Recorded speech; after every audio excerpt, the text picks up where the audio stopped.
आइए हम अपनी आराधना को शुरू करते हैं। परमेश्वर के वचन की ओर चलते हैं। हम परमेश्वर के वचन से हम निकालते हैं प्रकाशित वाक्य की पुस्तक और उसका 5 अध्याय।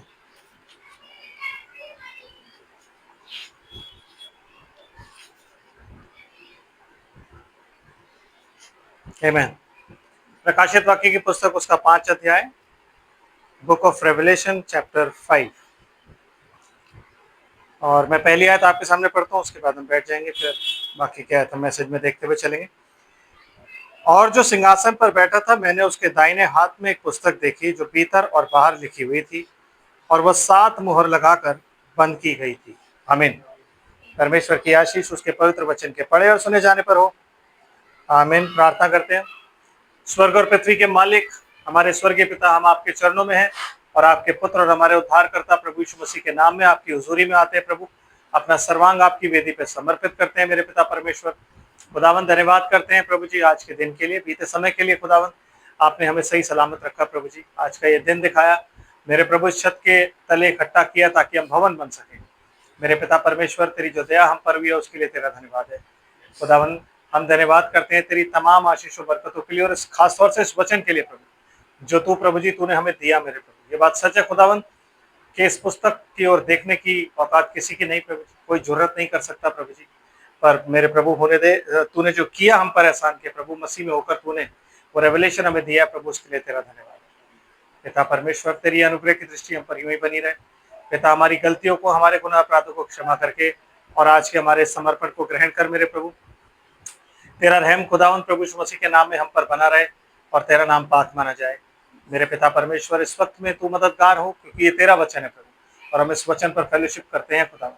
तो मेरे परमेश्वर होने दे कि मेरे प्रभु इस वचन को रिवील करने वाला तू ही परमेश्वर खुदा।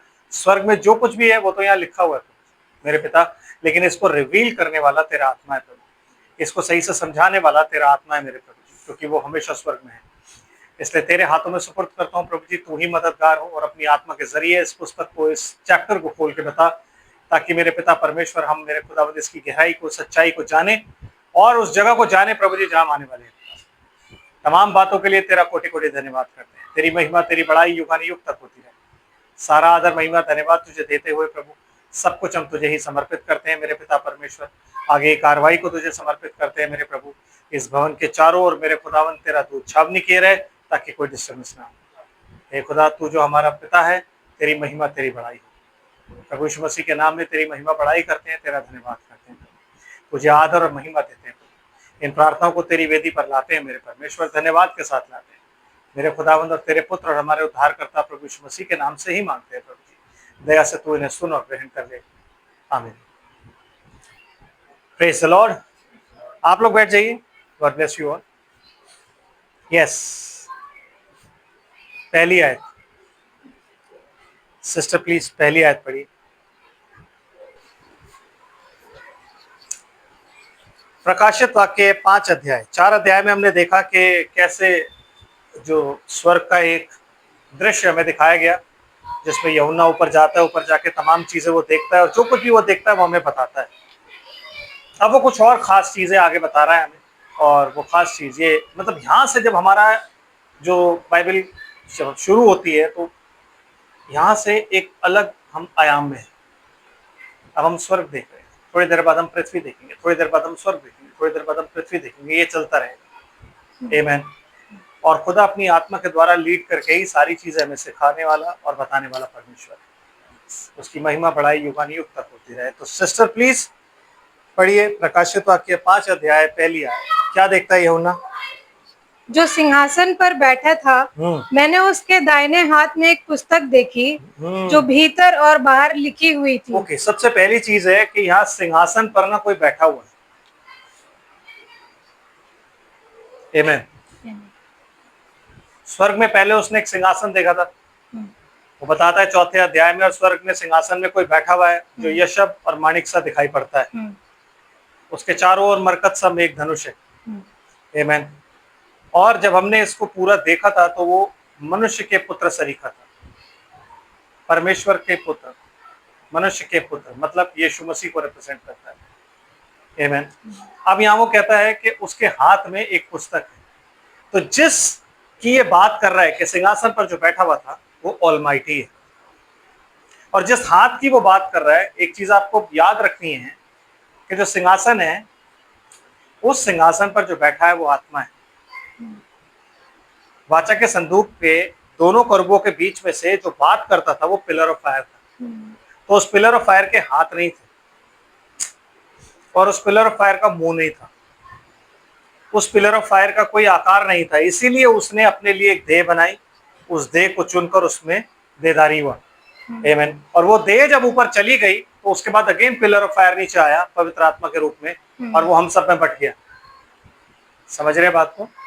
तो कह रहा है सिंहासन पर कोई एक बैठा है, और जो सिंहासन पर बैठा है उसके दाहिने हाथ में, तो मतलब आप ये नहीं कह सकते कि यीशु मसीह वहां बैठा हुआ और उसके दाहिने हाथ में एक पुस्तक है। आमीन। थोड़ा सा आगे पढ़िए, समझाता हूं कैसे। और वह 7 मोहर लगाकर बंद की गई है। दूर से देख रहा है वो कि एक पुस्तक उसके हाथ में है, और वो ना 7 मोहरें लगाकर ना पुस्तक बंद कर दी गई। मैं इसको एक्सप्लेन धीरे धीरे करता हुआ चलूंगा, पढ़ा इसलिए रहा हूं ताकि आपकी समझ में आ जाए कि मैं क्यों ऐसा कह रहा हूं कि जो बैठा है वो ऑलमाइटी है और वो कौन है। यस। एंड फिर मैंने एक बलवंत स्वर्गदूत को देखा जो ऊंचे शब्द से ये प्रचार करता था, जी, इस पुस्तक के खोलने और उसकी मोहरें तोड़ने के योग्य कौन है? कौन है? और परंतु ना स्वर्ग में, ना पृथ्वी पर, ना पृथ्वी के नीचे कोई उस पुस्तक को खोलने या उस पर दृष्टि डालने के योग्य निकला। अच्छा जी।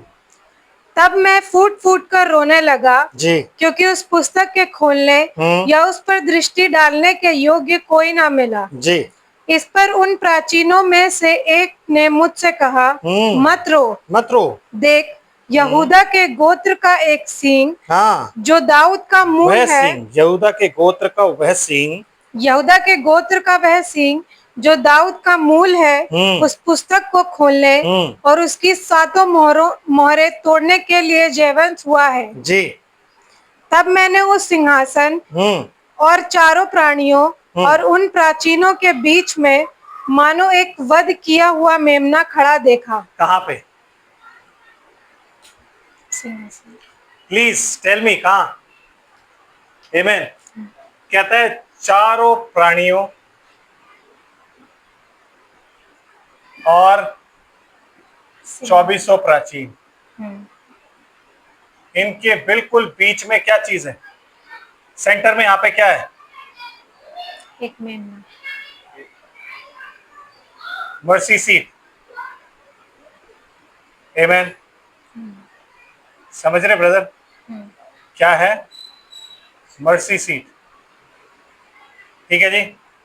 और उस मर्सी सीट के ऊपर बीच में बिल्कुल मिक्स्ड क्या देखा? मेमना खड़ा। कैसा? बध किया हुआ मेमना खड़ा देखा उसने, पड़ा नहीं देखा, खड़ा देखा। तो ये बध किया हुआ मेमना कौन है? Lord Jesus Christ. आमीन। क्योंकि उसी ने अपनी जान दी है ना, तो वही तो है। यस सिस्टर, आगे। उसके 7 सींग और 7 आंखें थी। हाँ जी। ये परमेश्वर की 7 आत्माएं हैं जी, जो सारी पृथ्वी पर भेजी गई हैं। जी। उसने आकर उसके दाहिने हाथ से जो सिंहासन पर बैठा था वह पुस्तक ले ली। माय गॉड, यही मैं आपको बताना चाह रहा हूं। ऐसा नहीं है कि यीशु मसीह ये पुस्तक लेके यूं बैठा हुआ है दाहिने हाथ में, और यहां से उसने यूं पुस्तक ले ली और वो बता रहा है कि दाहिने हाथ में जो बैठा है उससे पुस्तक ले ली। No, it is not like that. ऐसा नहीं है। समझ रहे बात को? हैं? 2 लोग सिंहासन पर नहीं बैठे, क्योंकि जब उसने स्वर्ग में देखा तो सिंहासन पर कौन बैठा हुआ था? एक बैठा हुआ था। हैं? अब यीशु मसीह से फरीसियों ने पूछा कि क्या तू परमेश्वर का पुत्र है? आमीन। तो उसने बोला हाँ मैं हूं, क्योंकि तुम कहते हो, और अब से तुम परमेश्वर के पुत्र को परमेश्वर के दाहिने बैठा देखो। मतलब क्या? मतलब परमेश्वर स्वर्ग पर बैठा हुआ है और उसके दाहिने हाथ यीशु मसीह बैठा हुआ है। ऐसा है क्या? ऐसा है क्या? नहीं जी, ऐसा नहीं है ना। चलिए हम निकालते हैं प्रेरितों के काम की पुस्तक और उसका 6 अध्याय।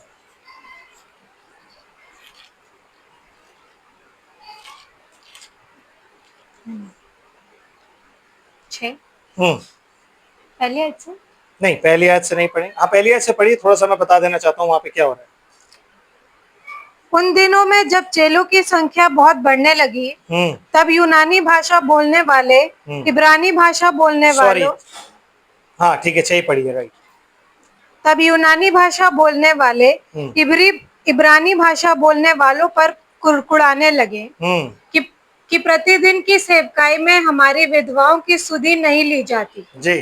तब उन बारहों ने चेलों की मंडली को अपने पास बुलाकर कहा, ये ठीक नहीं हम परमेश्वर का वचन छोड़कर खिलाने पिलाने की सेवा में रहें जी। इसलिए हे भाइयों, अपने में से 7 सुनाम पुरुषों को जो पवित्र आत्मा और बुद्धि से परिपूर्ण हो चुन लो कि हम उन्हें इस काम पर ठहरा दें। परंतु हम तो प्रार्थना में और वचन की सेवा में लगे रहेंगे। आमीन। ये बात सारी मंडली को अच्छी लगी और उन्होंने स्तिफनुस नामक एक पुरुष को जो विश्वास, याद रखिए किसको? स्तिफनुस नामक एक पुरुष को। आमीन। ओके सिस्टर, आगे अब स्तिफनुस को आप 7वें अध्याय की पहली आयत में पढ़िए प्लीज। तब महायाजक ने कहा, क्या ये बातें सच हैं? स्तिफनुस ने कहा, हे भाइयों। यहाँ से स्तिफनुस अपनी मिनिस्ट्री बता रहा है, खुदा स्तिफनुस की मिनिस्ट्री बता रहा है कि क्या है।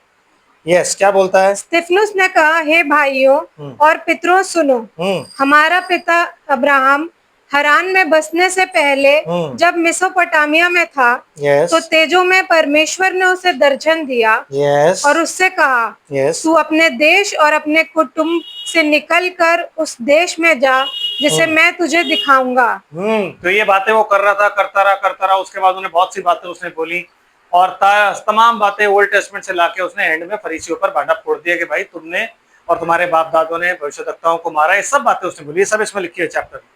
तो मैं पूरा पढ़वाऊंगा तो बहुत टाइम हो जाएगा, लेकिन हम इसके उस मेन जो की वर्सेस है उस पर चलते हैं। हम निकालते हैं 54 आयत, सेम चैप्टर एंड 54 वर्स। ये बातें सुनकर वे जल गए और उस पर दांत पीसने लगे। परंतु उसने पवित्र आत्मा से परिपूर्ण होकर स्वर्ग की ओर देखा और परमेश्वर की महिमा को और यीशु को परमेश्वर के दाहिने ओर खड़े हुए देखा। ये क्या मतलब हुआ कि उसने किसको देखा? परमेश्वर की महिमा देखी और यीशु को परमेश्वर के दाहिने ओर खड़े देखा। आमीन। क्या कहता है आगे वो?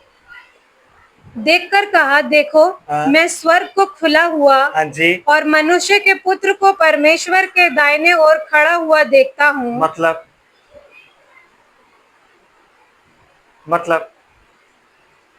आमीन। मतलब जब वो इस बात को कहता है कि मैंने परमेश्वर की महिमा को देखा, आमीन, तो आपको याद होगा यूहन्ना की इंजील में यीशु मसीह कहता है, हे पिता मेरी महिमा उस महिमा से कर जो मेरे इस जगत में होने से पहले मेरी तेरे साथ थी। कहता मैंने करी और भी करूंगा। तो परमेश्वर की महिमा किस में है? यीशु मसीह में। और यीशु मसीह की महिमा किस में है? ब्राइड में। आमीन। ठीक है ना? जो पति होता है उसकी महिमा किस में होती है? पत्नी में। आमीन। और पत्नी की महिमा किस में होती है? पति में। पिता की महिमा किस में है? पुत्र में। आमीन। तो जब वो देखता है स्वर्ग को खुला हुआ और वो देखता है परमेश्वर की महिमा, तो यीशु मसीह को, जिसे पतरस ये बताता है कि उसी यीशु को परमेश्वर ने प्रभु भी ठहराया, मसीह भी, वो उस बात का रेवलेशन देता है जब यीशु मसीह ने बोला स्वर्ग और पृथ्वी का सारा अधिकार मुझे दिया गया। मीन्स सारी अथॉरिटी और सारी पावर किसके पास है? यीशु मसीह के पास। ये राइट हैंड जो है अथॉरिटी को दर्शाता है। आमीन। ये राइट हैंड जो है अथॉरिटी को दर्शाता है। इसीलिए वो कहता है कि सारा, इसीलिए जब आप कोई आपसे कहता है ना कि ये बिजनेस डील हम करना चाहते हैं या बिजनेस की कोई भी बात करना चाहता है, तो हम हमेशा हाथ मिलाते हैं। तुम कौन सा हाथ मिलाते हैं? Right hand. राइट हैंड हम इसलिए मिलाते हैं क्योंकि हम उसे अथॉरिटी देते हैं। हम कहते हैं गुड, मैं आपके साथ तैयार हूं काम करने के लिए। आमीन। इसलिए पौलुस और बरनबास जब चेलों के पास जाते हैं यरूशलेम में और उनको जाके बताते हैं अन्य जातियों में हमने कैसा कैसा काम किया है, तो कहता है पतरस, यूहन्ना और याकूब जो कलीसिया के खंबे समझे जाते थे, उन्होंने अपना दाहिना हाथ देकर हमें अपने साथ कर लिया और बोला कि तुम अन्य जातियों के पास जाओ और हम यहूदियों के पास जाए। तो दाहिना हाथ देकर मतलब उन्होंने अथॉरिटी दे दी कि तुम अन्य जातियों के पास जाओ। तो इस दाहिने हाथ का मतलब क्या होता है? अथॉरिटी।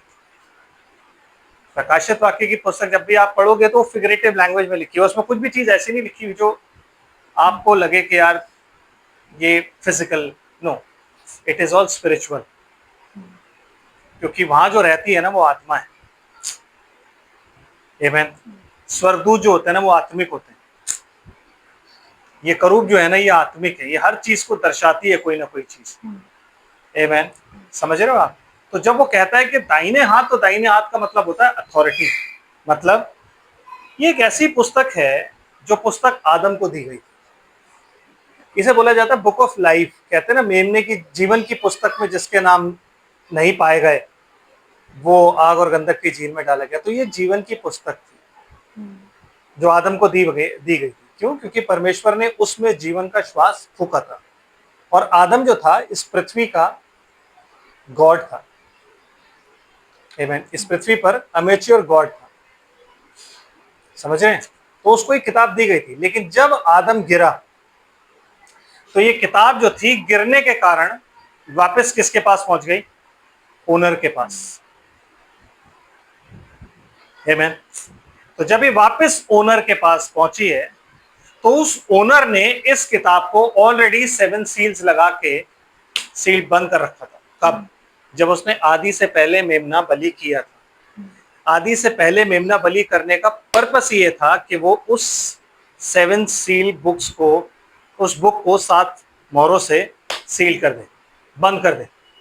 आमीन। क्योंकि बाय हिज फोर नॉलेज वो जानता था कि आदम गिरेगा, और अगर आदम गिरेगा और ये बुक सील्ड ना होती तो इस पृथ्वी का अधिकारी और उस तमाम चीज का, उस किताब का अधिकारी, उस जीवन का अधिकारी कौन हो जाता है? शैतान। एक बहुत गहरा रहस्य है, इसको बहुत ध्यान से समझना है। आमीन। कि जब परमेश्वर कहता है कि उसने मेमना आदि से बलि किया, तो उसने बलि क्यों किया? फालतू में यूं ही बलि किया उसने? वजह क्या थी? काय के लिए मारा? भाई मारने का कोई पर्पस तो होना चाहिए। आमीन। तो मारने का पर्पस क्या था? वो पर्पस ये था कि वो पहले से ही जो कुछ भी उसने सोचा है, ये जीवन की पुस्तक में जो कुछ भी लिखा है, उन चीजों को, आपको पता है जब कोई डीड लिखी जाती है उस डीड को एंड में साइन करना पड़ता है। कोई भी वसीयत जब आप लिखते हो तो उसको साइन करते हो। तो वसीयत काम में तब लाई जाती है जब कोई मर जाता है कि नहीं? है कि नहीं? वो तब पक्की ठहरती है। तो उसने क्या किया? सारी चीजें लिखी किताब में, और लिखने के बाद नीचे साइन भी किया, लेकिन जो साइन किया वो सील्ड बंद था, इसलिए नाम तब से लेकर और अब तक जाहिर नहीं हुआ। जब तक यूहन्ना, जब तक यीशु मसीह नीचे नहीं आया, जब तक वो ऊपर नहीं गया यीशु मसीह, और ऊपर जाके यीशु मसीह के नाम से जब पवित्र आत्मा उतर कर आया, और जब पवित्र आत्मा ने जब तक नहीं बताया तब तक वो नाम सील्ड था, कोई नहीं जानता। तो उसने क्या किया? वो नाम और वो सारी चीजें लिख के, मतलब हम सबके नाम उसमें पाए जाते थे, इसलिए लिखा कि जीवन की पुस्तक में जिस जिसके नाम नहीं पाए जाते थे वो आग और गंधक की झील में डाला गया। तो उन सबके नाम थे। इसलिए शैतान आप और मुझे सबको ढूंढ रहा है, पता है? उसका मेन पर्पस क्या है? खुदा के लोगों को खत्म करना। उसका मेन पर्पस है खुदा के लोगों को नाश करना, उन्हें बर्बाद करना और खुदा के खिलाफ खड़ा करना, उनकी जिंदगी में ऐसी परेशानियां डालना कि वो हार के यूं कह दे कि खुदा तू हमारा खुदा नहीं है, क्योंकि तू हमारी नहीं सुनता। वो ये चाहता है कि आपके मुंह से कहलवाए। आप अयूब को देख के समझ सकते हैं कि वो ये चाहता था कि अयूब खुदा को कर्ज करे, खुदा को बोले कि तू मेरा परमेश्वर नहीं, मैंने तेरे लिए सब कुछ किया और तूने आज फिर मेरे को धोखा दिया और मेरी चीजें ले ली, और मैं तो सब कुछ दुआबंदी करता हूँ, हर एक चीज ईमानदारी से जी रहा हूँ। पर अयूब ने एक बार भी नहीं बोला, उसने बोला खुदा ने दिया, खुदा ने लिया, उसका नाम मुबारक। उसने दाऊद की हालत खराब करके रखी। दाऊद जबकि राजा था, छोटी उम्र में उसका अभिषेक हो गया था, लेकिन फिर भी उसने दाऊद की लाइफ को ऐसा मैस बना रखा था कि दाऊद परमेश्वर को किसी भी तरीके से कर्ज करे, पर दाऊद ने नहीं। आमीन। उसने शिमशोन को गिराया, लेकिन शिमशोन ने परमेश्वर को कर्ज नहीं किया। किसी भी परमेश्वर के जन ने उसे कर्ज नहीं किया। अब्राहम ने परमेश्वर को कर, क्योंकि शैतान के हाथ में हमें छोड़ा जाता है, हमें टेस्ट करने के लिए कि हम क्या इस लायक हैं कि हम स्वर्ग जाएं, क्या इस लायक हैं कि परमेश्वर ही बोले मेरा पुत्र है जिसमें मैं प्रसन्न हूं। इसके लिए हमें टेस्ट दिए जाते। आमीन। तो परमेश्वर ने क्या किया, हमारे नामों को लिखा, हमारे नामों को लिख के, और उसके बाद वो जीवन की पुस्तक जो थी उसको मेमने के लहू से पहले ही साइन कर दिए। आमीन। और वो उस पूरी डीड लिख के सारा कुछ, बुक ऑफ रिडेम्पशन भी उसको बोल, लेकिन वो बुक ऑफ रिडेम्पशन कब बनी, जब आदम गिर गया। उससे पहले वो क्या थी, बुक ऑफ लाइफ। आमीन। तो book of life and book of redemption एक ही है। जीवन की पुस्तक, छुटकारे की पुस्तक, मेमने की जीवन की पुस्तक, सब एक ही है, अलग अलग नहीं है कुछ, सब वो एक ही है। आमीन। उसको अलग अलग नामों से बताया जाए, समझ रहे बात को। जैसे परमेश्वर के अलग अलग ऑफिसेस हैं, वैसे ये बुक एक। तो इसलिए परमेश्वर ने, हम लोग सब सोचते हैं आदि से पहले, प्रकाशित वाक्य की पुस्तक में लिखा है कि जगत की उत्पत्ति से पहले उसने मेमना बलि की। क्यों किया भाई, वजह क्या थी करने, क्या चाहता था वो। आमीन। और क्यों बलि किया, ये बलि करने की वजह ये थी कि जो किताब लिख रहा था ना, वो किताब को शैतान ना ले ले, क्योंकि बाई इस फोर नॉलेज जो पता था आदम गिरेगा। आदम के गिरने के लिए ही उसने हवा बनाई थी, क्योंकि बिना हवा के आदम गिर नहीं सकता था, परमेश्वर आगे बढ़ नहीं सकता था। परमेश्वर जो कि इटर्निटी है, वो टाइम में आके ट्रैप हो गया था। परमेश्वर को आगे निकलना था, उज्ज्वले को अंधकार से बिल्कुल अलग करना था। आमीन। समझ रहे हो, आज परमेश्वर क्या कर रहा है, उज्याले को अंधियारे से अलग कर रहा है। हमारे अंदर जो अंधियारा है, वो उज्याला हमारे अंदर, उसने क्या बोला, जैसे हमने वचन सुना, उसके वचन को ग्रहण किया, और ग्रहण करके बपतिस्मा लेके जब हम उसके वचन में आगे बढ़ते, तो हमारे अंदर उसने एक शब्द बोला, उजियाला हो जाए, और उजियाला हो गया, और उजियाले को उसने अंधियारे से अलग किया। इस वक्त में क्या कर रहा है, हमारे अंदर का जो अंधियारा है उसको उजियाले से अलग कर रहा है। इसलिए वो इतना पेनफुल है, इसीलिए इतना पेनफुल है, इसलिए हमारी जिंदगी इतनी पेनफुल है। क्यों, क्योंकि हम वो पेन समझ नहीं पाते कि ये क्यों हो रहा है, क्यों मुझे छोड़ना पड़ रहा है, क्यों मैं ये सब छोड़ूं। लेकिन उजियाले को अंधियारे से अलग करने का ही पर्पस था परमेश्वर। सृष्टि इसलिए थी कि उजाले को अंधियारे से अलग किया जाए। इसलिए परमेश्वर ने पहले से उस पुस्तक को लिखा, उस पुस्तक को लगा के 7 मोहरें लगा के उसको बंद किया, जो कि उसका परफेक्ट नंबर है। आमीन। उस परफेक्ट नंबर से उसने बंद करके, और किससे बंद किया, आपको पता है, मोहर जब लगाई जाती है तो उसका मोहर का कलर क्या होता है, रेड, रेड कलर से। राजा महाराजाओं के जो लेटर्स जाते थे उनको जब वो सील करते थे, तो सील का कलर क्या होता है, ब्लड रेड। वाई, क्योंकि वो उसने ब्लड से सील कर रखी, और वो ब्लड ही मैच होगा, जिसका ब्लड उससे मैच होगा वो सील तोड़ेगा, वो किताब हाथ में लेगा, वही किताब को खोलेगा, उसके अलावा कोई नहीं करेगा। ब्लड मैच होना बहुत जरूरी है। जो उत्पत्ति से पहले बलि हुआ था और जो फिर बाद में बलि हुआ, उन दोनों का ब्लड मैच होना बहुत जरूरी था। इसलिए किसी के पास कोई हक नहीं था कि वो पुस्तक खोले और उसको खोल सके। आमीन। तो उसने एक पुस्तक देखी, वो पुस्तक कहाँ चली गई, खुदा के पास। इसलिए कहता पहले आदम के द्वारा क्या आई, मृत्यु, और आखिरी आदम के द्वारा क्या आया, जीवन, और बहुतायत का जीवन। आमीन। आज परमेश्वर ने जब मनुष्य की पहले सृष्टि करी तो उसने क्या बनाया, आत्मिक। आमीन। पहला मनुष्य कैसे बनाया था, आत्मिक, फिर बनाया शारीरिक। आज हमें पहले शारीरिक बनाया, फिर आत्मिक बना रहा है। हम जा वहीं रहे हैं, हमें वापस अदन में ही जाना है। इसलिए वो कहता है कि परमेश्वर को हम दिख ही नहीं रहे थे। आपको पता है, जब आदम ने पाप किया था ना, तो हम खो गए थे। इसीलिए यीशु मसीह जब आया तो उसने क्या बोला, मैं इजराइल की खोई हुई भेड़ों को ढूंढने आया हूं, मैं परमेश्वर की खोई हुई संतानों को ढूंढने आया हूं। यही बोला ना उसने। क्यों, क्योंकि आदम के टाइम के बाद, आदम के गिरने के बाद हम लोग खो गए, परमेश्वर हमें नहीं ढूंढ पा रहा था। जब तक यीशु मसीह ने आके अपनी जान नहीं दी, तब तक हम दिख ही नहीं रहे थे। जब उसका लहू बहा तो उसके लहू में हम दिखे, और तब परमेश्वर ने क्या किया, ये है, ये है, ये है, ये है, इसको लेके आओ, इसको लेके आओ, इसको लेके आओ, हम सब दिखने लग गए। इसलिए वो कहता है जब मैं उसके प्राण को दोष बलि करूंगा तब अपने वंश को देखने पाऊंगा। तो आज वो अपने वंश को देखने पा रहा है, वो तमाम वंश जो भाग्य अदन में पाया जाता था। You know, it is like a album. आप समझते हैं, ये किताब एक एल्बम की तरह। जैसे स्कूल में आप प्रोजेक्ट बनाते हो ना, और प्रोजेक्ट बना के कहते हो कि एक एल्बम बनाओ, उसमें फोटोज लगानी है सबकी, अपने घर वालों की, और उनके नाम लिखने के कौन कौन है। इनकी एज क्या है, पापा नाम क्या है, मम्मी नाम क्या है, ऐसे एक प्रोजेक्ट बनाया जाता है, एक एक पेज पे करना होता है। तो वो एक एल्बम है, जहां उस एल्बम में परमेश्वर की सारी जो फैमिली है उस फैमिली का ब्यौरा है। समझ रहे हो? और वो फैमिली का ब्यौरा जो था ना, वो आदम के गिरने पर परमेश्वर के पास वापस चला गया। समझ रहे हो? और जब वो वापस चला गया तो फिर वो परमेश्वर के हाथ में है। कौन है? अनंत जीवन जिसके पास है, जो सिंहासन पर बैठा है। कौन बैठा है? कोई नहीं बैठा भैया, आत्मा है। ये जो दाहिना हाथ है, ये दाहिना हाथ अथॉरिटी को दर्शाता है। मतलब अथॉरिटी, मतलब वो पुस्तक उस सिंहासन पर रखी है। कहाँ? अथॉरिटी, मतलब अथॉरिटी की जगह पे। जिसके पास अथॉरिटी होगी वो पुस्तक ले लेगा। आमीन।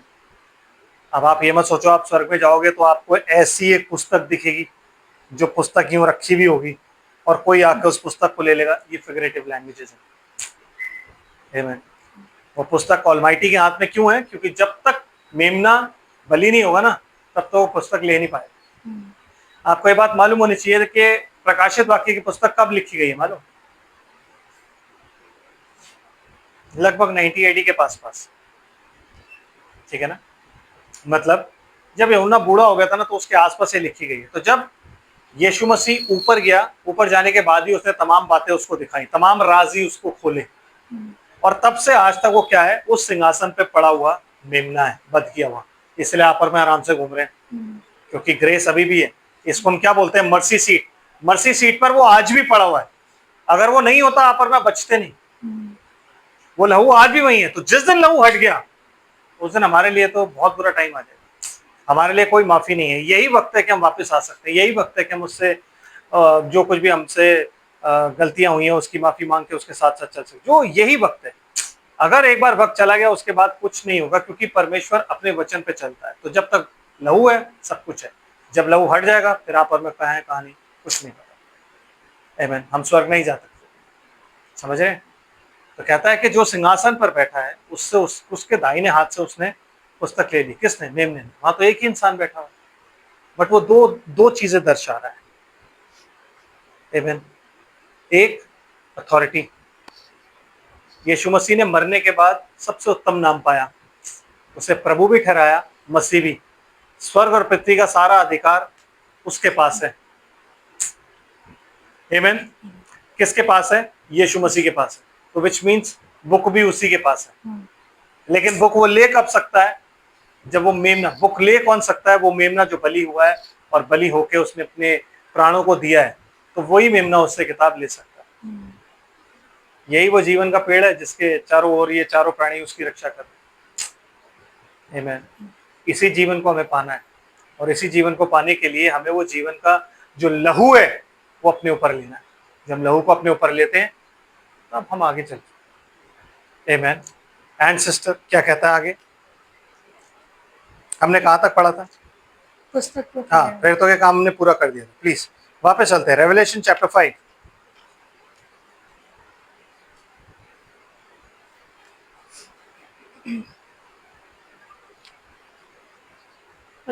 हाँ जी, हाँ जी।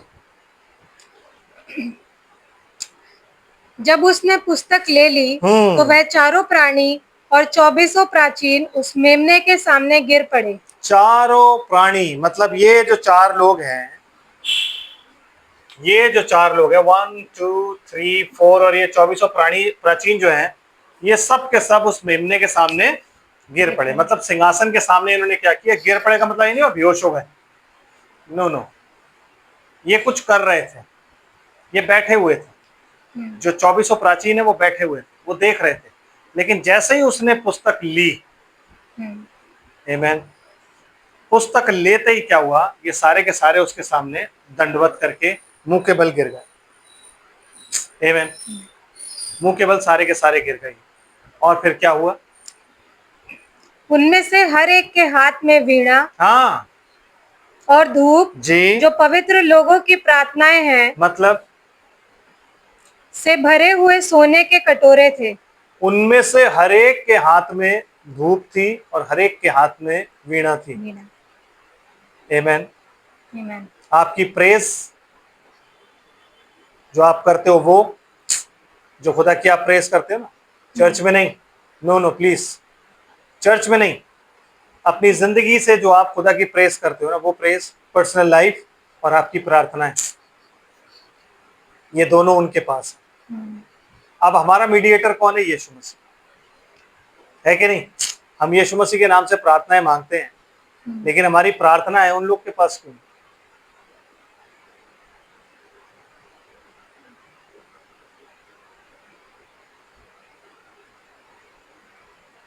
चौबीसों प्राचीनों के पास तो आपकी प्रार्थनाएं नहीं होंगी। 12 प्राचीन जो इजराइल के हैं, उनके पास किन की प्रार्थना है? इजराइलियों की। 12 प्राचीन जो यीशु मसीह के चेले हैं, यीशु मसीह के, उनके पास किन की प्रार्थना है? आपकी। और 24 ये प्राणी जो है, इनके पास किसकी प्रार्थना है? आपकी। और उन तमाम लोगों की जो इन 2000 साल में प्रार्थना करते रहे हैं। समझे आप? है? समझे कि नहीं? पढ़िए, इब्रानियों की पत्री निकालते हैं।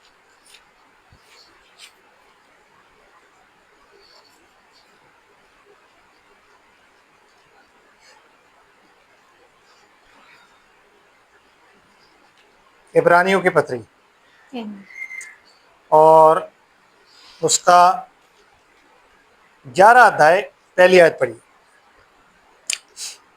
अब विश्वास आशा की हुई वस्तुओं का निश्चय और अनदेखी वस्तुओं का प्रमाण है, क्योंकि इसी के विषय में प्राचीनों की अच्छी गवाही दी गई। किनकी? प्राचीनों की, एल्डर्स की अच्छी गवाही दी गई। और विश्वास ही से हम जानते हैं कि सारी सृष्टि की रचना परमेश्वर के वचन के द्वारा हुई है जी। पर यह नहीं कि जो कुछ देखने में आता है वह देखी हुई वस्तुओं से बना हो। विश्वास ही से हाबिल ने केन से उत्तम बलिदान परमेश्वर के लिए चढ़ाया और उसी के द्वारा उसके धर्मी होने की गवाही भी दी गई, क्योंकि परमेश्वर ने उसकी भेंटों के विषय में गवाही दी और उसी के द्वारा वह मरने पर भी अब तक बातें करता है। बस अब ये पूरा चैप्टर जो है ना विश्वास पे है, तो मैं थोड़ा थोड़ा लेके चलूंगा ताकि आपको बता सकूं आमीन कि प्रार्थनाएं अभी तक कहाँ हैं। तो अब हम निकालते हैं, इसकी सेम चैप्टर है, सेम चैप्टर का हम पढ़ते हैं 8वीं आयत से 8 वर्स। विश्वास ही से अब्राहम जब बुलाया गया तो आज्ञा मानकर ऐसी जगह निकल गया जिसे मिरास में लेने वाला था जी, और ये जानता ना था कि वह किधर जाता है। यस, उसको मालूम नहीं था कि वो कहाँ जा रहा है, और तो भी निकल गया। यस, ये होते हैं खुदा के लोग, क्यों ना मालूम नहीं होता हम कहाँ जा रहे हैं। आमीन, समझ रहे हैं? रूथ मुआबिन की तरह होता, उसे मालूम नहीं था वो कहाँ जा रही। उसने कहा तेरा खुदा मेरा खुदा, तेरे लोग मेरे लोग, जहाँ तू मरेगी वहां मैं मरूंगी, जहाँ तू जिएगी वहां मैं जिएगी। आमीन, this is the kind of faith God wants. ऐसा विश्वास खुदा चाहता है कि हम सोचे ना, जो वो बोलता है हम करें बस। आमीन। और सिस्टर क्या कहता है वो? विश्वास ही से उसने प्रतिज्ञा किए हुए देश में, पराये देश में परदेसी के समान रहकर इसहाक और याकूब समेत जो उसके साथ उसी प्रतिज्ञा के वारिस थे तंबुओं में वास किया। बस अब यहाँ से हम सीधा आते हैं, नहीं आप पढ़िए, थोड़ा सा और पढ़ दीजिए क्योंकि बड़ी इंपॉर्टेंट चीज लिखी है। क्योंकि वह उस स्थिर नींव वाले नगर की बाट जोता था। अच्छा, जिसका रचने वाला और बनाने वाला परमेश्वर है। मतलब अब्राहम ना एक नगर को ढूंढ रहा था, एक सिटी को ढूंढ रहा था, एक ऐसी सिटी जिसका मेकर जो कौन है? खुद गॉड है, खुद यावे है। एक ऐसी सिटी जिसकी क्या है? नींवें हैं। मतलब नींव को क्या बोलोगे आप? आमीन, जिसकी नींव है। शैतान जिस सिटी का मालिक है ना, उसकी नींव नहीं है, उसे हम क्या बोलते हैं? बॉटमलेस पिट। आमीन। लेकिन जिसको अब्राहम ढूंढ रहा था वो तो स्थिर नींव वाला शहर, क्योंकि परमेश्वर ने उससे वादा क्या किया था कि मैं तुझे एक ऐसा स्थिर नींव वाला शहर दिखाऊंगा। आमीन। तो ये उसकी बाट जो रहा। और सिस्टर क्या कहता है? विश्वास से सारा ने आप बूढ़ी होने पर भी गर्भ धारण करने की सामर्थ पाई, क्योंकि उसने प्रतिज्ञा करने वाले को सच्चा जाना था। बस 12वीं आयत 13वीं आयत सॉरी। ये सब विश्वास ही की दशा में मरे, हाँ, और उन्होंने प्रतिज्ञा की हुई वस्तुएं नहीं पाई। उन्होंने कुछ भी नहीं पाया। अब्राहम ने वो शहर नहीं पाया। आमीन। जिस शहर के लिए खुदा ने उसको बोला था वो नहीं पाया, और उन्हें दूर से देखकर आनंदित हुए। यस, मतलब जब खुदा ने अब्राहम को ये बोला था ना कि तू ऊपर देख, क्या दिखता है तेरे को? कहता तारे दिखता है। कहता तेरा वंश ऐसा होगा। तो उसने दूर से देखा, क्योंकि होली सिटी जो न्यू जेरूशलेम कहां से उठेगी? उतरेगी ऊपर से। जब यीशु मसीह ये बात कहता है कि मेरे पिता के घर में बहुत से घर हैं, मैं तुम्हारे लिए तैयार करने के लिए जाता हूं कि फिर आके तुम्हें वहीं ले जाऊं, तो वो घर क्या है? हमारी ग्लोरीफाइड बॉडी। आमीन। वो होली सिटी न्यू जेरूशलेम जिसकी वो बात करता है, जो स्वर्ग से प्रकाशित वाक्य 19-20 अध्याय में उतरती है। आमीन। समझ रहे? ये उस सिटी की बात करता है, ये उस शहर की बात करता है। और सिस्टर, पर उन्हें दूर से देखकर आनंदित हुए। हाँ जी। और मान लिया कि हम पृथ्वी पर परदेसी और बाहरी हैं। हाँ जी, ये मान लिया कि हम पृथ्वी पर ना परदेसी और बाहरी हैं, तो हमें यहाँ पे कुछ नहीं मिलेगा। मैं यहाँ ट्रैवलर हूँ, सोजर्नर हूँ, तो मुझे यहाँ पे कुछ भी नहीं मिलेगा। आमीन। जो कुछ मिलेगा कहाँ मिलेगा? Promise land. और प्रॉमिस लैंड अभी आना था। ठीक है। अब इसके बाद और बहुत से विश्वास के बारे में लिखा हुआ है। अब आप आ जाइए सीधा यहाँ से 31st वर्स, 31 आयत। विश्वास ही से राहाब वेश्या आज्ञा न मानने वालों के साथ नष्ट नहीं हुई जी, इसलिए कि उसने भेदियों को कुशल से रखा था। जी।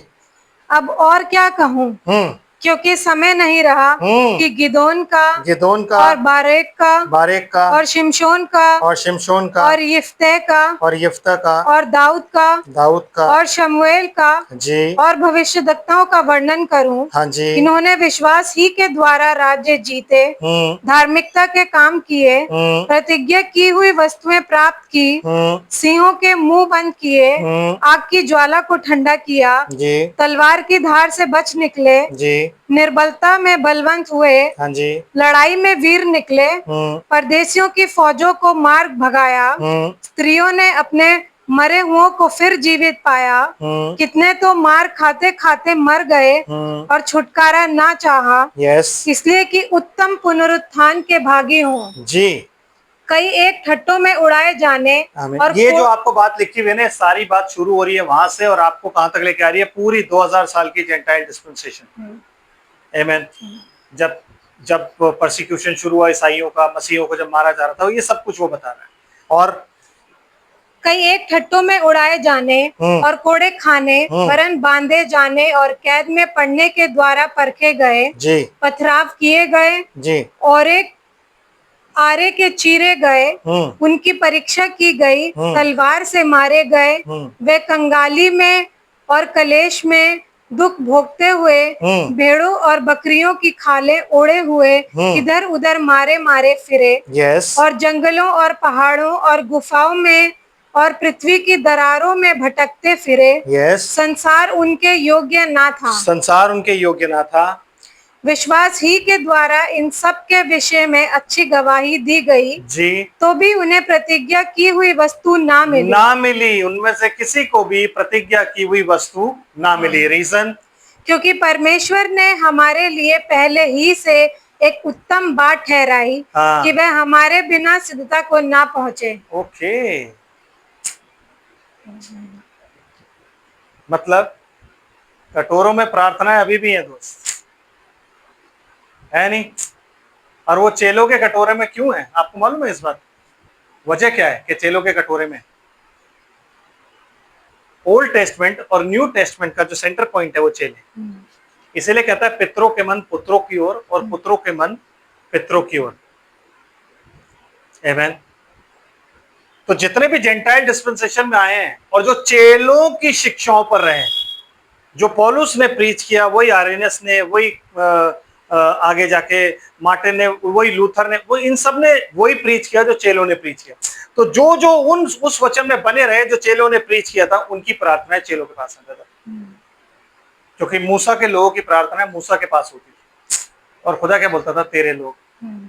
तो चेलों की प्रार्थना है, चेलों की वचन पे जो चलेंगे, कहता है यीशु मसीह, जो इनका वचन सुनकर मुझ पर ईमान लाएंगे।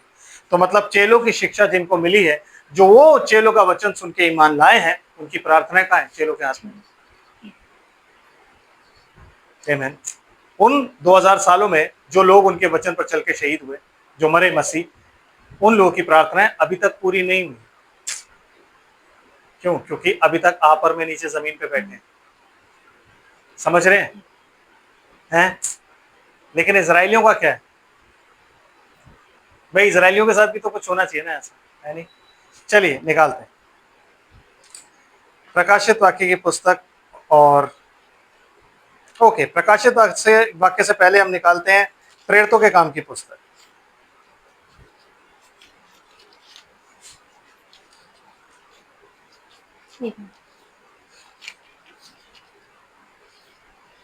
यस,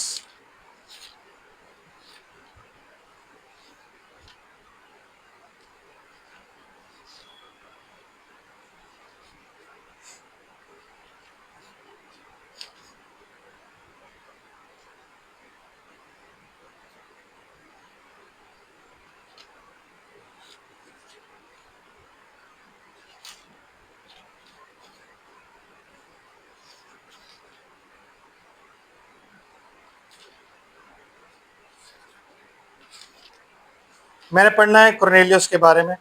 अगर आपको कहीं दिखे तो 10। ठीक है जी, 10 पढ़ते हैं, पहली आयत से। कैसरिया में कुरनेलियुस नाम का एक मनुष्य था, जो इताली यानी नामक पलटन का सूबेदार था। वह भक्त था और अपने सारे घराने समेत परमेश्वर से डरता था। जेंटाइल था, एक इटालियन था, जेंटाइल था, उसके बारे में लिखा हुआ है। और यहूदी लोगों को बहुत दान देता था और बराबर परमेश्वर से प्रार्थना करता था। क्या क्या प्रार्थना करता होगा वो परमेश्वर से? आमीन। क्या प्रार्थना करता होगा कि परमेश्वर मेरी सुधि रखना, मुझे बचाना। ये लोग उद्धार की जो बातें करते हैं, जो उद्धार करता है, परमेश्वर मैं भी चाहता हूँ मेरा उद्धार हो, ये सारी बातें वो करा करता था। लेकिन उसे यीशु के बारे में नहीं पता। आमीन। वो यीशु से नहीं मिला था, बट ये सारी बातें वो करता था और इसके बारे में वो प्रार्थना करता था। फिर क्या हुआ सिस्टर? उसने दिन के तीसरे पहर के निकट दर्शन में स्पष्ट रूप से ये देखा कि परमेश्वर का एक दूत उसके पास भीतर आकर कहता है, हे कुरनेलियुस। हे कुरनेलियुस। उसने उसे ध्यान से देखा और डर कर कहा, हे प्रभु, क्या है? उसने उससे कहा, तेरी प्रार्थनाएं और तेरे दान स्मरण के लिए परमेश्वर के सामने पहुंचे हैं। पहले कहाँ थे? पहले कहाँ थे जो आप पहुंचे? पहले कहाँ थे? हैं? देखो, क्योंकि ये जेंटाइल है, क्योंकि ये यहूदी नहीं है, तो इसकी प्रार्थनाएं ऊपर नहीं पहुंच सकती जब तक कि यीशु मसीह नहीं मरेगा। ये उस टाइम का इंसिडेंट है जब यीशु मसीह मरा है। उसके मरने के कुछ समय के बाद है, कोई उसके मरने के 40-50 साल के बाद की बात नहीं है। मुश्किल से 1-1.5 साल या 6 महीने के बाद की बात है, 6 महीने लगा लो, उसके बाद की बात है। तो वो प्रार्थना बहुत पहले से कर रहा था, बट वो यीशु को नहीं जानता। वो दान भी देता था, पर वो यीशु को नहीं जानता। समझ आ रहा है आपको? तो जब यीशु मसीह मरा, मर के वो ऊपर गया, आमीन, और जिस उद्धार की ये प्रार्थना कर रहा था, जब वो उद्धार करता ऊपर पहुंचा, तो प्रार्थनाएं ऊपर पहुंचाई गई। और तब उसे क्या बोला गया? पतरस को बुला ले। आमीन। और पतरस जब इसके घर आके प्रचार करता है, तब पवित्र आत्मा जेंटाइल्स पर, अन्य जातियों पर बिल्कुल वैसे ही उतरा जैसे यहूदियों पर उतरता है। तो क्योंकि चाबी पतरस के पास थी, तो पहली चाबी उसने कहाँ लगाई? प्रेरितों के काम 2:38 पे यहूदियों के लिए। दूसरी चाबी उसने कहाँ लगाई? कुरनेलियुस के घर में, अन्य जातियों के लिए। तो उसने दोनों का द्वार खोल दिया। उसके बाद परमेश्वर ने पौलुस को आगे बढ़ा दिया कि पौलुस, अब तू बपतिस्मे दे, पौलुस अब तू प्रचार कर। क्यों? क्योंकि पतरस के पास चाबी थी और दोनों के लिए खोलने का हकदार वही है। लेकिन प्रार्थना कब पहुंची? तब जब यीशु मसीह ऊपर चला गया। समझ रहे हैं आप? परमेश्वर के कार्य करने का तरीका यही है ब्रदर। अब हम देखते हैं कि यहूदियों का क्या हुआ भाई। यहूदियों की भी तो प्रार्थनाएं हैं, उनकी प्रार्थनाएं क्यों नहीं सुनी जा रही? तो चलिए निकालते हैं प्रकाशित वाक्य और उसका 6 अध्याय।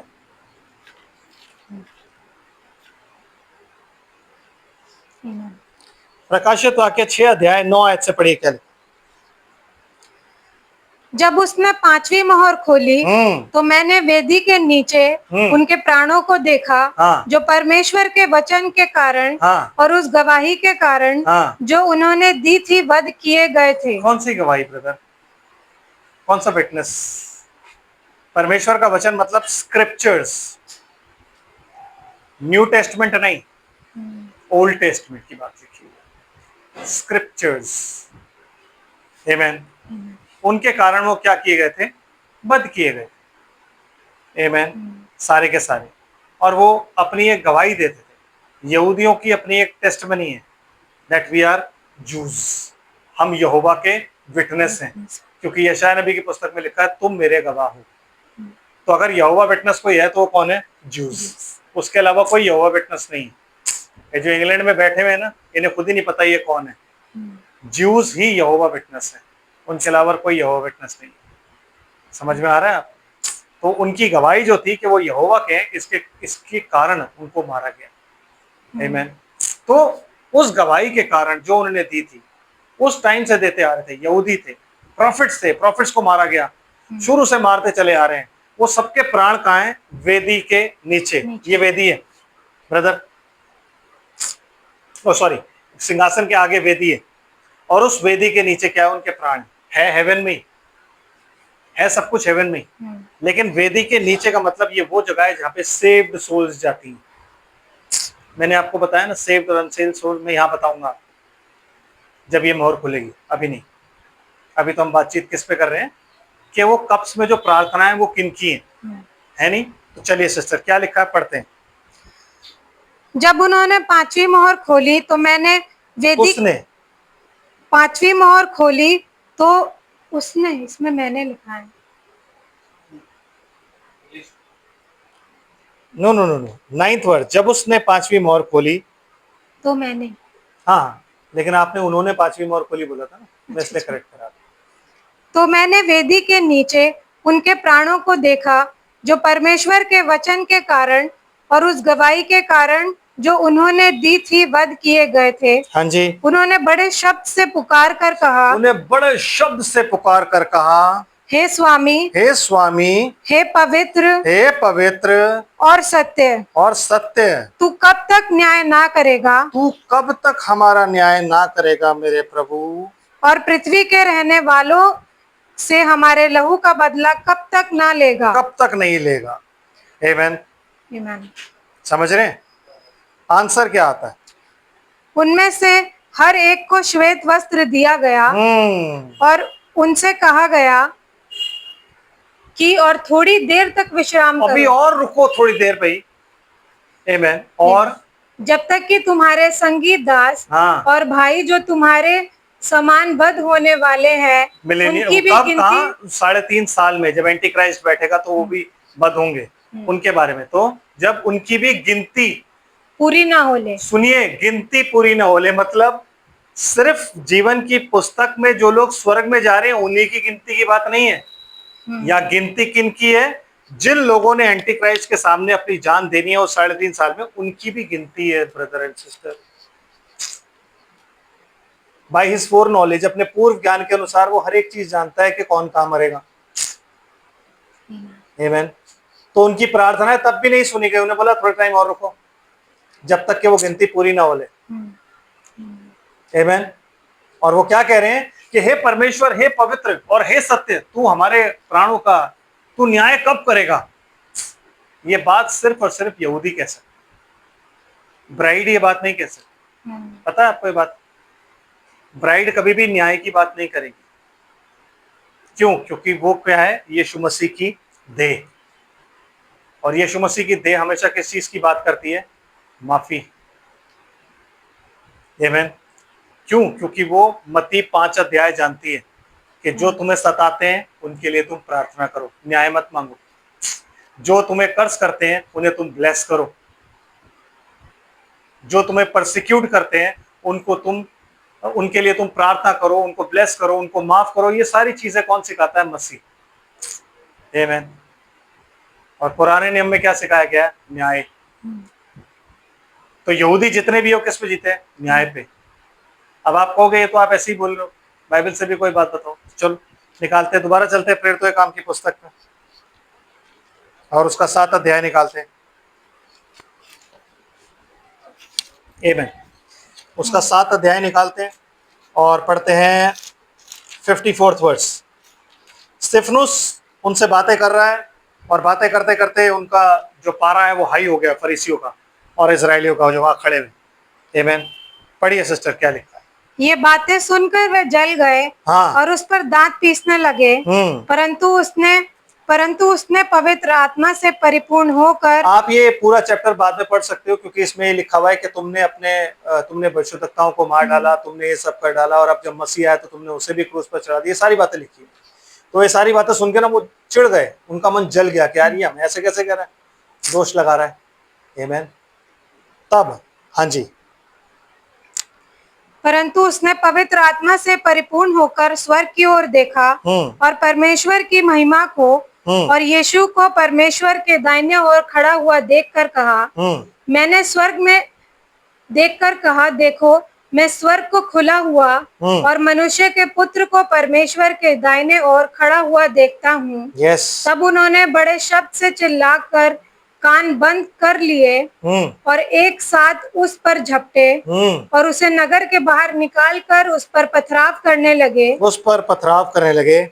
गवाहों ने अपने कपड़े शाऊल नामक एक जवान के पांव के पास उतार कर रख दिए। ये शाऊल पौलुस ही है आपका, जिस पौलुस के पीछे आप चलते हो ना, ये वही शाऊल है जिसके पास कपड़े रखे गए हैं।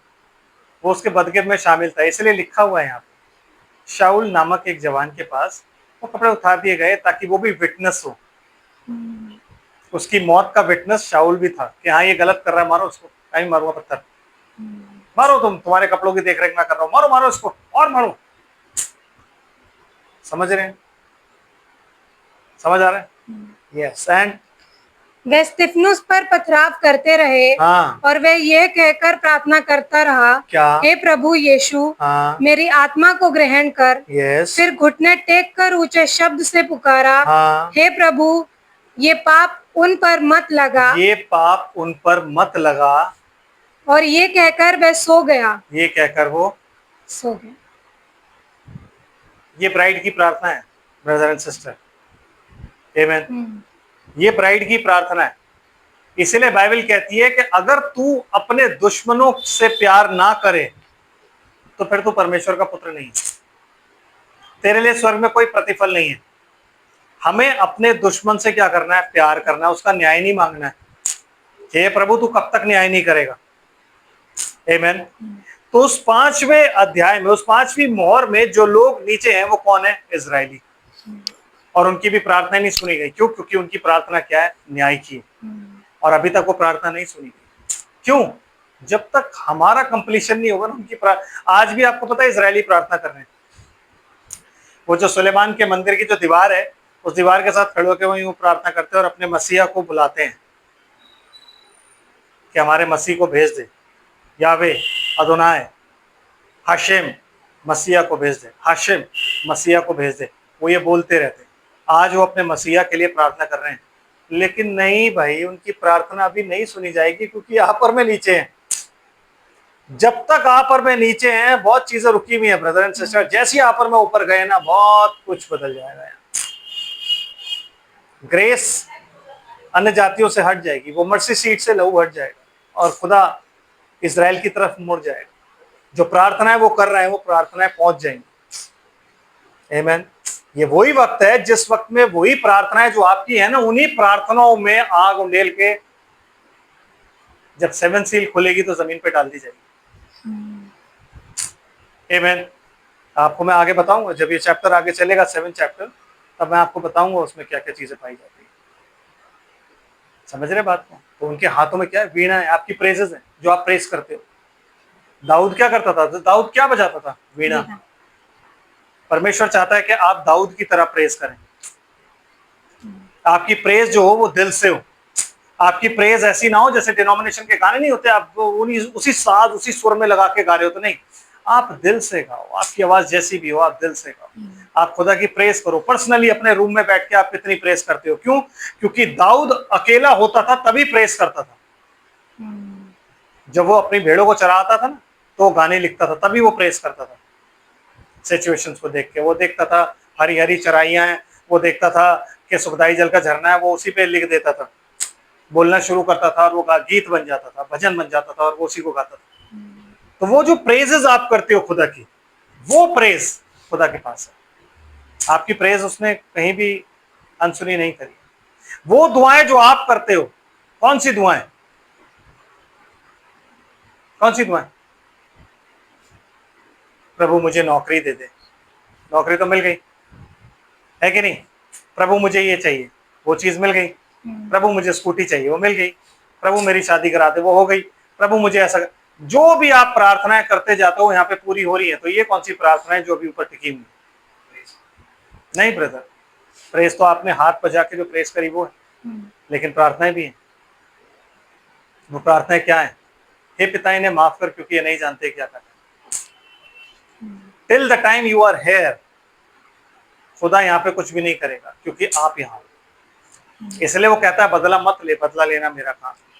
जब आप ये प्रार्थना करते हो, जो आपके आंसू गिर रहे हैं वो सारी प्रार्थनाएं कुप्पी में है, वो अभी नहीं उंडेली जाएंगी मेरे भाई बहन। वो तब उंडेली जाएंगी जब आप यहां से हट जाओ, क्योंकि वो व्रात है, वो क्रोध है परमेश्वर का कि तूने मेरे लोगों को सताया ना, तुमने पृथ्वी वालों, मैं तुम्हें छोड़ूंगा नहीं। उस टाइम पे जब आप यहां से ऊपर चले जाओगे, वो कटोरा उंडेल दिया जाएगा, और जब वो कटोरा उंडेला जाएगा तो ये पृथ्वी रहने लायक नहीं रह जाएगी। फिर लोग यहाँ से चिल्लाएंगे और मौत मांगेंगे। आगे बाइबल में लिखा हुआ है, वो पहाड़ों से कहेंगे हम पे गिर जाओ, हम पे गिरो, तुम हमें मार दो। लोग मौत मांगेंगे और मौत उनसे, आमीन, ट्रेन के आगे खड़े हो जाएंगे, ट्रेन उनको नहीं मारेगी। आमीन। वो ऊपर से नीचे कूद जाएंगे लेकिन मरेंगे नहीं, मौत उनसे भागेगी। ब्रदर, सिर्फ आपको और मेरा इंतजार। ये वो प्रार्थना है। ये प्रार्थनाएं नहीं है कि प्रभु मैं आज ना बाइबल नहीं पढ़ पाया तो मुझे आज, वो तो माफ कर देता है। प्रभु आज मैं ये नहीं कर पाया तो no no no, it's like कि प्रभु इन्हें माफ कर, ये नहीं जानते क्या करते हैं, मेरे खुदा तू इन्हें माफ कर। वो आपके आंसू, वो आपकी प्रार्थना है, क्योंकि हीलिंग भी आपको अभी मिल रही है। क्या नहीं मिल रही? हीलिंग की जब हम प्रार्थना करते हैं हीलिंग मिलती है, बुद्धि की प्रार्थना करते हैं बुद्धि मिलती है, रेवलेशन की प्रार्थना करते हैं। तो ये कौन सी प्रार्थना है जो अब तक वो उनके कुप्पे में, वो आपके आंसू हैं, जो दुख आपको दिए जा रहे हैं उनके आंसू हैं। आमीन। समझ रहे हो? उन दुखों का हिसाब परमेश्वर अभी नहीं लेगा। कब? परमेश्वर जब न्याय करेगा, जब न्याय करने को आएगा तो हर चीज का हिसाब लेगा। पत्रियों में सब लिखा हुआ है कि अपना न्याय खुद मत लेना, परमेश्वर तेरा न्याय करेगा। आमीन। समझ आ रहा है? उस टाइम का इंतजार हमें करना है, वो हमारी धूप है। ये सब रुका पड़ा है किसके लिए? हमारे लिए। अन्य जातियों की प्रार्थनाएं रुकी पड़ी है, इजरायलियों की प्रार्थनाएं रुकी पड़ी है। क्यों? क्योंकि जब तक हम पूरी रीति से प्रवेश ना कर लेना तब तक कुछ नहीं होगा मेरे भाई। आमीन। तब तक कुछ भी नहीं हो सकता। एंड सिस्टर, बात पे प्रकाशित वाक्य पे चलते हैं। तो आपकी और मेरी प्रार्थना क्या होनी चाहिए खुदा से, किसी के भी लिए? हे पिता इन्हें माफ कर क्योंकि ये नहीं जानते ये क्या करते हैं। ये पाप उस पर मत लगा जो आपको मार रहा है, जो आपको सता रहा है। आपको खुदा से क्या प्रार्थना करनी होती है? हे पिता ये पाप उस पर मत लगा। और ये आप ढोंग से नहीं कर सकते, ये आवाज आपके मन से आनी चाहिए, क्योंकि परमेश्वर जो मर्म और मन और मर्म का ज्ञाता है, उसको मालूम होता है आप ढोंग कर रहे हो क्या। सो प्रे फॉर योरसेल्फ। आप अपने लिए प्रार्थना करो कि खुदावन एक शुद्ध मन, शुद्ध मन ये होता है, कहता है ना शुद्ध मन वाले इजरायली हैं। तो वो शुद्ध मन क्या है? ये है कि आप अपना मन साफ रखो। साफ मतलब कोई किसी के लिए ग्रज, कोई किसी के लिए बैर भाव, कोई किसी के लिए किसी तरीके की कड़वाहट ना हो। आमीन। केवल आपके मन में क्या हो? प्रेम। क्योंकि परमेश्वर का मन शुद्ध है, आप भी अपना मन शुद्ध रखो, तो वो आपका पिता है। समझ आ रहा है बात को? तो जब भी आप प्रार्थना करो तो जिन्होंने आपको सताया है उनके लिए आशीष मांगो, उनको आशीष दो, बोलो प्रभु ये पाप उन पर मत लगाना, प्लीज रहम कर मेरे पिता, उन पर रहम कर मेरे प्रभु। समझ रहे हैं? यस।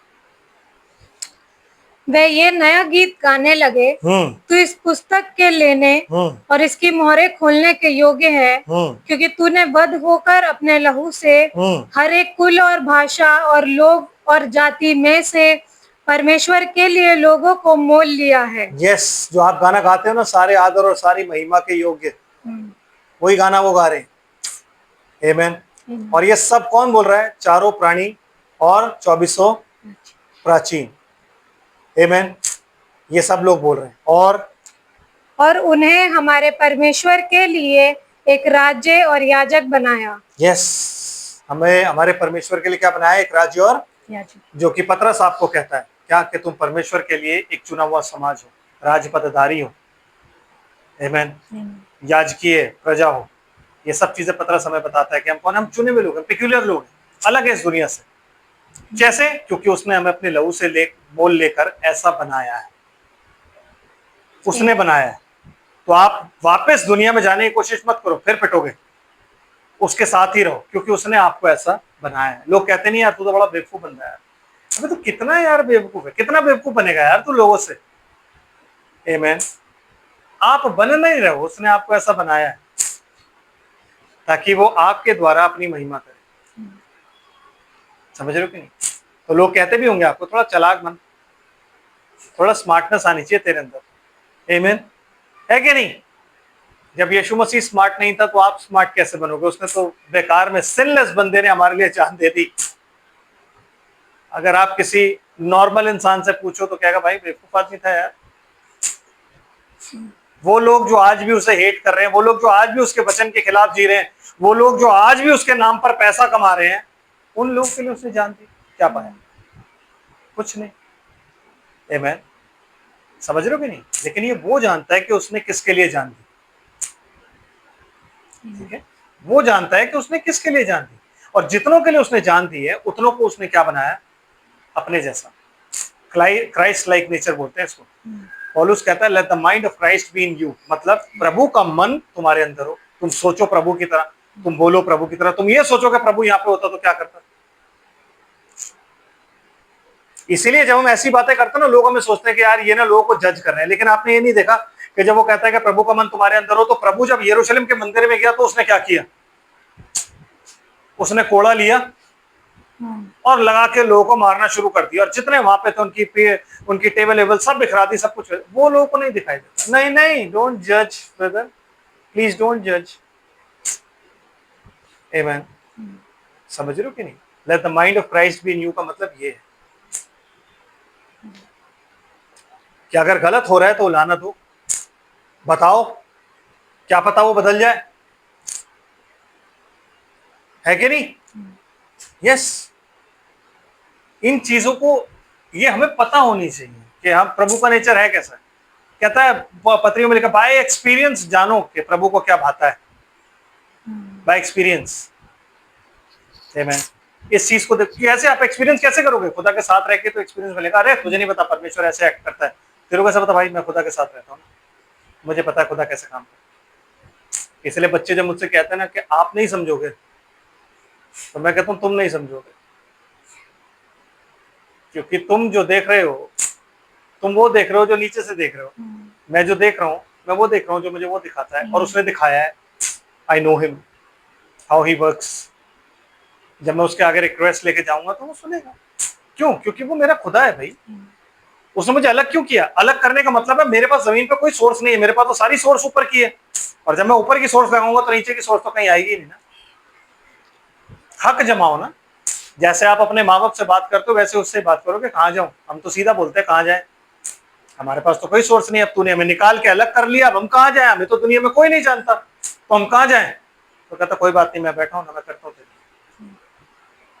मैंने कहा ना, परमेश्वर पे पूरा भरोसा रखो इब्राहिम की तरह। सोचो मत, बिंदास आंखें बंद करके, वो अपने आप रास्ता दिखाएगा। जब इजरायलियों के लिए समुद्र फाड़ सकता है, इजरायलियों के लिए, तो आप तो उसकी ब्राइड हो। इजराइल उसका दास है और आप उसकी ब्राइड हो। एक आदमी अपनी औरत के लिए सब कुछ कर सकता है, मैं बता रहा हूँ। फिर भी इस चीज को हमेशा याद रखो, समझ रहे हो कि नहीं? तो आप ब्राइड हो उसकी, इस चीज को समझिए। और सिस्टर क्या कहता है? और उन्हें हमारे परमेश्वर के लिए एक राज्य और याजक बनाया, और वे पृथ्वी पर राज्य करते हैं। और वह पृथ्वी पर राज्य करते हैं। प्रेजेंट, करेंगे नहीं, करते हैं। लेकिन अगर मैं आपके जीवन से पूछूं क्या आप पृथ्वी पर राज्य करते हो? नहीं भाई, हमारा तो कंट्रोल में ही कोई चीज नहीं है, हम कहाँ राज्य करेंगे, है कि नहीं? Brother and sister, believe the word of God. परमेश्वर के वचन पर विश्वास करो और ये जानो कि आप पर में कौन है। बाइबल कह रही है वो पृथ्वी पर राज्य करते हैं। इसका मतलब जानते हो आप क्या होता है? अभी परसों तरसों बारिश बहुत हो रही थी, तो मैं दुआ करता हुआ जाता हूँ कि खुदा बारिश से ना मेरे को बचा के लेके जाइए, क्योंकि मुझे ना भीगना नहीं अच्छा लगता। तो क्या हुआ, जब मैं काम पे पहुंचा, धड़ बारिश, मतलब तूफान था वो। परसों वाला कि कल वाला, शायद कल या परसों था, और जबरदस्त तूफान। मैंने कहा भाई आज तो किसी भी हालत में मैं अगर रुकूंगा तो 9-10 बजे से पहले नहीं पहुंचूंगा, और अगर आज निकला तो आज मैं गया काम से।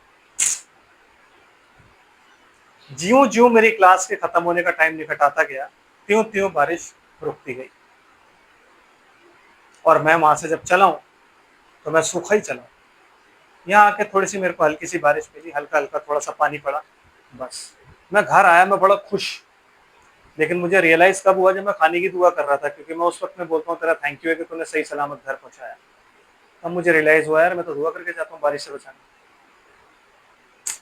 तो मैं तो अपना ऑल्टर है उसमें बोल दिया, लेकिन वो मेरे ऑल्टर के प्रति कितना सीरियस है कि मैंने बोला तो उसने सुन लिया। समझ रहे हो? वो इतना सीरियस है। क्यों? क्योंकि वो ये देखता है कि बैठ के जब ये बात कर रहा है तो इसका मेरे पे कितना भरोसा है, जो इतनी भरोसे से मेरे को कह रहा है कि खुदा तू इस चीज से मुझे बचाना। तो उस भरोसे में वो मेरा कितना साथ दे रहा है। तो इस बात को जानो कि आप और मैं कौन है। आप यूं ही नहीं हो यार इस पृथ्वी पर, यू रूल द वर्ल्ड। आप अगर यूं भी कहोगे ना नहीं नहीं हम क्या, अब हम इन कामों में बाहर जाएंगे तो इनमें थोड़ी ना रूल कर सकते हैं। मैं हर चीज में रूल कर सकते हो आप, ऐसी कोई चीज नहीं है जिसमें रूल ना कर सको। अगर आपके ऑफिस में कोई ऐसा है जो आपको परेशान कर रहा है, आप रूल कर सकते हो। आप परमेश्वर को कह सकते हो प्रभु तू देख रहा है कि मैं इस बंदे को कुछ भी नहीं कहता, मैं ये नहीं चाहता कि तू यहाँ से इसको निकाल दे, मैं चाहता हूँ इससे अच्छी जॉब दे, इतनी अच्छी जॉब दे, इतनी तरक्की दे कि बंदा और फले फूले, मुझे परेशान ना करे। You bless him God. तो आपके प्रार्थना करने का तरीका ही बदल गया, एंड गॉड विल ब्लेस और हिम।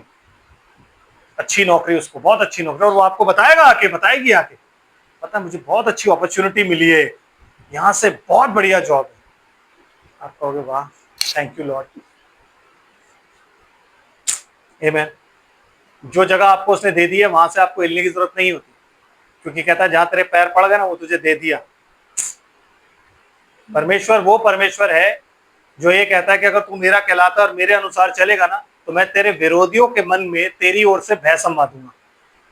अब आप सोचो अनाकवंशी कितने ऊंचे ऊंचे होते थे और यरीहो की दीवार कोई नहीं गिरा सकता था, लेकिन इजरायलियों से थरथरा रहे थे। क्यों? समुद्र फट गया था। छोटी मोटी चीज तो सब कर लेते हैं, समुद्र कौन फाड़ेगा भाई? आमीन। तो जब उन्होंने ये चीजें सुनी और सिहोन के राजा ओग को और बाशान के राजा उसका एक राजा, दोनों के राजाओं को जब उन्होंने नाश किया, तो वो भी बड़ी पावरफुल कंट्रीज थी, राज्य थे, और वो डर गए। अभी यहोशू एंटर नहीं हुआ था और वो डरे हुए थे।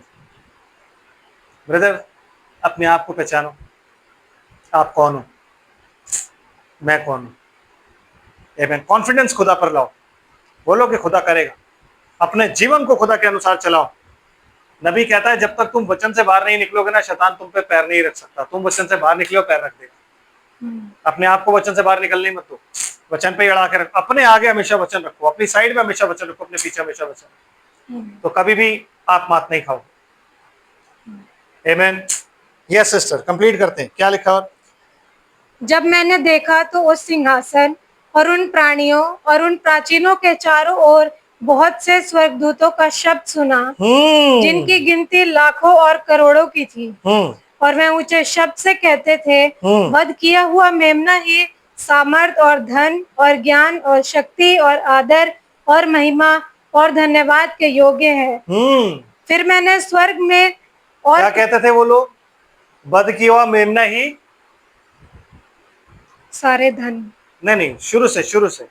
और वह ऊंचे शब्द से कहते थे, वध किया हुआ मेमना ही सामर्थ और धन और ज्ञान और शक्ति और आदर और महिमा और धन्यवाद के योग्य है। ये सारी चीजें पहले किसकी हुआ करती थी?